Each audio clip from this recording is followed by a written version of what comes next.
नमस्कार.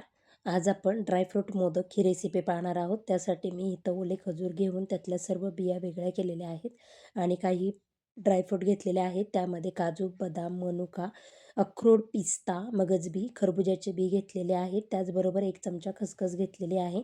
पॅनमध्ये तूप गरम झाले की आपण एखाद मिनिट खसखस भाजून घेऊया. ओले खजूर टाकून जसजसे ओले खजूर गरम होतील तसतसे ते मऊ पडायला सुरुवात होतील. मग आपण त्याचा छान असा गोळा परतून प्लेटमध्ये काढून घेऊया. त्याच पॅनमध्ये मी ड्रायफ्रूट टाकून एक 5 मिनटं रोस्ट करणार आहे आणि परतलेले ओले खजूर टाकून सर्व एकजीव करून प्लेटमध्ये थंड करायला 10 मिनटं ठेवणार आहे. 10 मिनटानंतर आपण ह्याचे मोदक वळवायला घेऊया.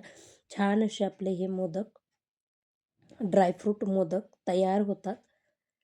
तुम्हाला जर माझे व्हिडिओ आवडत असतील तर प्लीज लाईक, शेअर, सबस्क्राईब करा. आपले छान असे ड्रायफ्रूट मोदक तयार झालेले आहेत.